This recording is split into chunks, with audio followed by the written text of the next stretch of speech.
PT Newport Marine Services yang bergerak dalam usaha sewa menyewa kapal untuk menunjang kegiatan lepas pantai, baik di luar maupun di dalam negeri, dengan fokus pada industri minyak dan gas bumi, merupakan calon emiten dengan kode BOAT. BOOT. Saat ini, BOOT telah memiliki 6 unit kapal yang dibeli dengan cara kredit dari bank, dengan tingkat utilisasi rata-rata mencapai 85%. Dengan demikian, apabila terdapat permintaan sewa kapal yang lebih banyak, BOOT akan memenuhi dengan cara menyewa dari perusahaan lainnya yang sejenis. BOOT akan listing dengan menerbitkan saham baru sebesar 28,57% atau sebanyak 1.480.000 lembar saham. Harga penawaran umum antara 100 sampai dengan Rp120 per lembar. Dengan demikian, BOOT akan dapat mengkolek dana retail sebesar antara 100 sampai dengan 120 miliar rupiah. BOOT tidak menerbitkan waran, dan menurut saya ini lebih baik karena apabila BOOT menerbitkan waran, saya yakin warannya tidak akan efektif atau sedikit yang akan menebus warannya. Karena dalam 6 bulan ke depan setelah listing, saya yakin harga saham BOOT tidak akan mampu bertahan dari harga penawaran umumnya. Mengapa? Yuk kita lanjut. Selamat datang di Investor Level C. Kami coba sharing aspek fundamental dari sisi yang berbeda dan dengan cara yang beda, agar teman-teman bisa tetap tidur tenang meskipun banyak badai di bursa. Tonton sampai habis ya. Sesuai dengan prospektusnya, BOOT akan merencanakan penggunaan dana hasil IPO untuk 75% atau 75 miliar untuk penurunan pokok pinjaman dan 25% atau 25 miliar untuk modal kerja perseroan. Saat ini, outstanding pinjaman kreditnya sebesar 15 juta dolar Amerika atau ekuivalen 236 miliar rupiah. Dan rencana pembayaran pokoknya sebesar 75 miliar rupiah, sehingga sisa outstanding pinjaman setelah IPO akan masih sebesar ekuivalen 161 miliar rupiah. Pinjaman diterima dalam mata uang US dollar dengan tingkat bunga 6% per tahun. Pinjaman yang akan diturunkan pokok pinjamannya tersebut adalah pinjaman untuk investasi pembelian 6 kapal yang saat ini dimilikinya. Saat ini, outstanding pinjaman tersebut ekuivalen sebesar 236 miliar rupiah. Sehingga penurunan pinjaman sebesar 75 miliar dari dana hasil IPO tersebut hanya setara dengan 32% dari outstanding pinjamannya.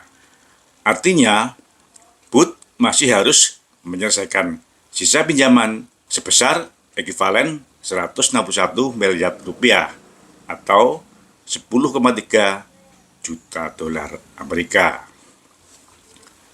Bagi beberapa investor, penggunaan dana hasil IPO untuk menurunkan pinjaman sangat dihindari. Namun, menurut saya harus dicek dahulu apakah kualitas pinjaman tersebut baik atau memang sedang bermasalah.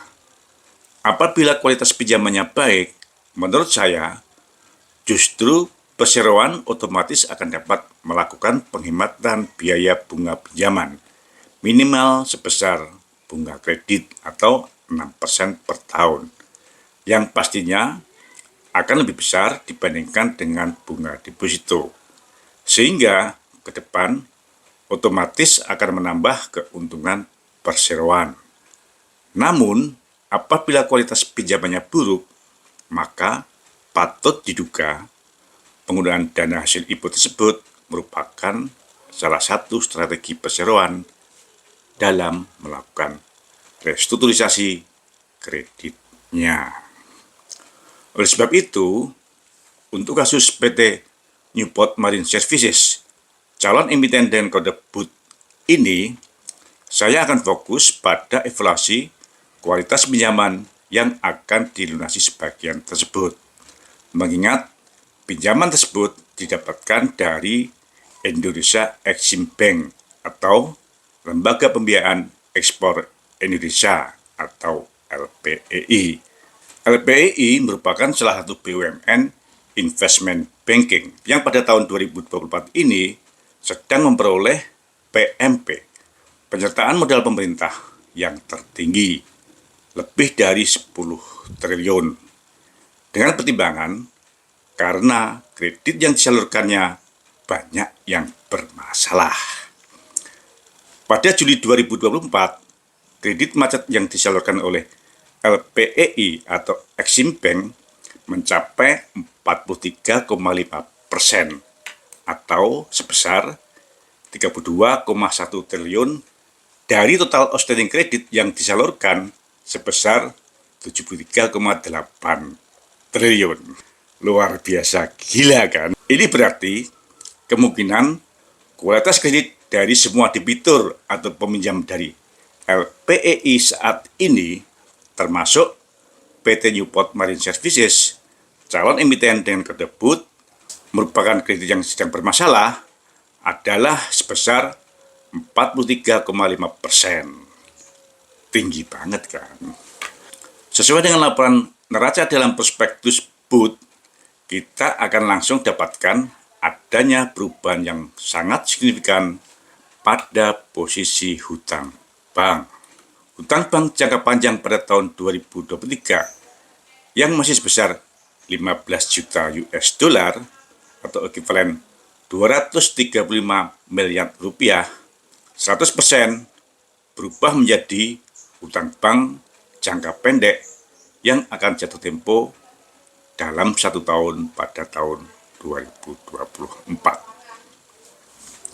Menurut saya, hal ini dapat dipastikan sebagai suatu kondisi yang tidak normal, karena umumnya peralihan porsi hutang jangka panjang menjadi hutang jangka pendek hanya sekitar 20%. Lalu, saya gali lagi prospektusnya, dan saya dapatkan bahwa hutang bank tersebut diperoleh dari Exim Bank pada 26 April tahun 2016 yang berupa fasilitas kredit investasi ekspor yang bersifat non-revolving atau angsuran, yaitu yang pertama, kredit investasi ekspor 1 dengan jumlah maksimal sebesar 21,6 juta US dollar yang digunakan untuk takeover fasilitas kredit dari Bank BNI untuk pembiayaan 2 kapal ATHS, Angkor Handling Tug and Supply, yaitu kapal NMS Bravery dan kapal NMS Brilliance. Yang kedua, kredit investasi ekspor 2 dengan jumlah maksimal sebesar 5 juta US dollar yang digunakan untuk takeover batas kredit dari Bank BNI dan pembiayaan kembali atau refinancing atas 7 kapal. Sesuai dengan prospektusnya, tidak ada penjelasan yang lebih detail tentang kedua kredit yang di take over tersebut. Misalnya, kredit tersebut telah berjalan berapa lama di BNI. Dan setelah di take over, kredit tersebut diberikan jangka waktu berapa lama untuk diangsur. Namun, sebagai catatan, umumnya total jangka waktu kredit untuk investasi kapal tidak lebih dari 10 tahun. Fasilitas kredit dari Exim Bank pada April 2016 tersebut 6 tahun kemudian, pada tanggal 21 April tahun 2022, dilakukan perubahan perjanjian kredit, di mana LPI setuju untuk memperpanjang jangka waktu kredit kepada BUT tersebut sampai dengan tahun 2025. Ini berarti total jangka waktu kredit yang diberikan oleh LPEI menjadi 10 tahun. Padahal kredit yang diberikan oleh LPEI adalah hasil takeover atau mengambil alih dari Bank BNI. Sehingga total jangka waktu pembiayaan apabila ditambah dari Bank BNI dapat dipastikan menjadi lebih dari 10 tahun. Artinya dapat dipastikan bahwa kondisinya sudah tidak normal. Perubahan perjanjian kredit pada April tahun 2022 merupakan langkah restrukturisasi kredit.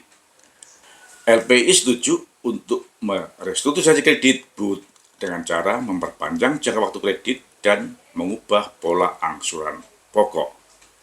Yang pertama, merubah jadwal angsuran pokok fasilitas kredit investasi ekspor yang pertama menjadi sebesar 48.000 US dollar selama tahun 2022, 60.000 US dollar selama tahun 2023, 180.000 US dollar selama tahun 2024, dan 12.220.000 US dollar selama tahun 2025. Yang kedua, merubah jadwal angsuran pokok fasilitas kredit investasi ekspor yang kedua menjadi sebesar 48.000 US dollar sepanjang tahun 2022, 60.000 US dollar sepanjang tahun 2023, 180.000 US dollar sepanjang tahun 2024, dan 2.905.000 US dollar sepanjang tahun 2025. Yang ketiga, membentuk fasilitas untuk menampung tunggakan bunga dan denda atau TPYD yang dijadwalkan ulang maksimal sebesar 300.000 US dollar yang akan diangsur dengan jadwal sebesar 24.000 per bulan sejak Maret 2023 sampai dengan Desember 2023 dan sebesar 15.000 US dollar per bulan sejak Januari sampai dengan April tahun 2024. Seluruh pinjaman di atas dikenakan tingkat bunga 6%. Ini berarti pada saat dilakukan penjadwalan ulang tanggal 21 April tahun 2022, posisi pinjaman BUD mempunyai tunggakan bunga sebesar 300.000 US dollar. Dengan posisi total pinjaman 15,7 juta US dollar dan tingkat bunga 6% per tahun, artinya pada saat itu pembayaran bunga pinjaman BUD telah menunggak selama lebih kurang 4 bulan. Meskipun TPYD, tunggakan bunga yang ditangguhkan, telah dijadwalkan sampai dengan April tahun 2024, namun pada tanggal 25 September tahun 2023, semua fasilitas tunggakan bunga yang ditangguhkan tersebut sudah dilunasi oleh perseroan. Hal ini tentunya menunjukkan suatu itikat baik perseroan yang pasti didukung dengan kondisi cash flow perseroan yang baik juga. Yuk, kita kembali kepada jadwal angsuran pokok fasilitas kredit investasi ekspor atau KIE. Apabila kita bobot, skema angsuran fasilitas kredit investasi ekspor tersebut adalah sepanjang tahun 2022, total angsuran pokok hanya sebesar 1% dari sisa pinjaman. Sepanjang tahun 2023, total angsuran pokok hanya sebesar 1% dari total pinjaman. Sepanjang tahun 2024, total angsuran pokok hanya sebesar 2% dari sisa pinjaman, dan sisanya sepanjang tahun 2025, total angsuran pokok mencapai sebesar 96% dari sisa pinjaman pada tahun 2022. Padahal apabila kita bedah proporsi angsuran pokok sejak pemberian kredit oleh LPI pada tahun 2016 sampai dengan tahun 2022 dengan persetujuan perubahan jangka waktu kredit dari tahun 2022 sampai dengan tahun 2025, kita dapatkan data bahwa sepanjang tahun 2016 sampai dengan tahun 2022 atau 6 tahun, total angsuran pokok mencapai sebesar 41% dari total pinjaman awal. Dan sepanjang periode tahun 2022 sampai dengan tahun 2025 atau 4 tahun, total angsuran pokok sebesar 59% dari total pinjaman awal. Dari kedua data di atas, perkiraan saya pada periode pertama, yaitu tahun 2016 sampai dengan tahun 2022, proporsi angsuran pokok dari BUT dilakukan dengan normal. Namun, pada periode kedua, yaitu tahun 2022 sampai dengan tahun 2025, merupakan periode restrukturisasi kredit dengan sistem angsuran balloon payment atau angsuran yang besar di belakang. Sehingga pada akhir periode, proporsi angsuran pokok mencapai 96% dari sisa pinjamannya. Pada tahun 2025 nanti, BUT harus melakukan angsuran pokok sebesar ekuivalen 236 miliar rupiah. Sehingga dengan rencana penggunaan dana hasil IPO yang akan digunakan untuk menurunkan pinjaman sebesar 75 miliar rupiah, maka pada tahun 2025 setelah IPO nanti, BUT masih mempunyai kewajiban untuk menurunkan pokok pinjaman sebesar 161 miliar rupiah atau ekuivalen 10,3 juta US dollar. Dengan rata-rata keuntungan sebesar 100.000 US dollar per tahun, posisi kas sesuai dengan neraca terakhir per 30 April 2024 sebesar 99.972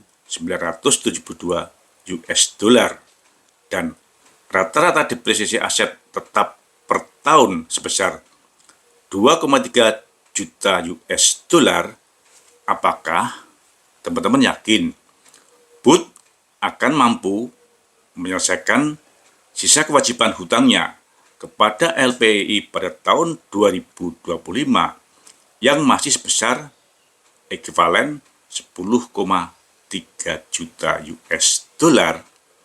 Menurut saya, penyelesaian sisa hutang sebesar 10,3 juta US dollar tersebut tidak mungkin dilakukan dari cash flow perusahaan yang hanya mampu menghasilkan sebesar 2,5 juta US dollar. Sehingga alternatifnya BUT harus menjual sebagian asetnya atau mengajukan perpanjangan masa laku kreditnya kepada Exim Bank kembali atau mencari pinjaman dari kreditur lain atau melakukan rights issue kembali dengan menambah saham baru. Yang menarik, salah satu direktur dari BUT adalah merupakan mantan pegawai Exim Bank pada periode tahun 2015 sampai dengan tahun 2023, di mana BUT menerima kredit dari Exim Bank pada tahun 2016. Direktur tersebut berpengalaman sebagai tim restrukturisasi dari Exim Bank, sehingga patut diduga inisiatif restrukturisasi kredit dengan cara listing berasal dari direktur tersebut. Yuk kita tunggu apakah OJK mampu melihat bahwa IPO BUT merupakan salah satu bentuk strategi perseroan untuk merestrukturisasi kreditnya. Lalu, apakah OJK akan mampu menjaga komitmennya untuk melindungi investor retail, yaitu dengan hanya menyetujui IPO bagi perusahaan yang sehat. Dan dengan catatan di atas, apakah IPO dari PT Jupot Marine Services, calon emiten dengan kode PUT, masih menarik? Semangat sehat. Terima kasih telah menonton. Jangan lupa kasih komen agar channel Investor Level C selalu lebih berkualitas. Dan jangan lupa sharing agar teman-teman lainnya bisa mendapatkan manfaat dari channel Investor Level C. Terima kasih.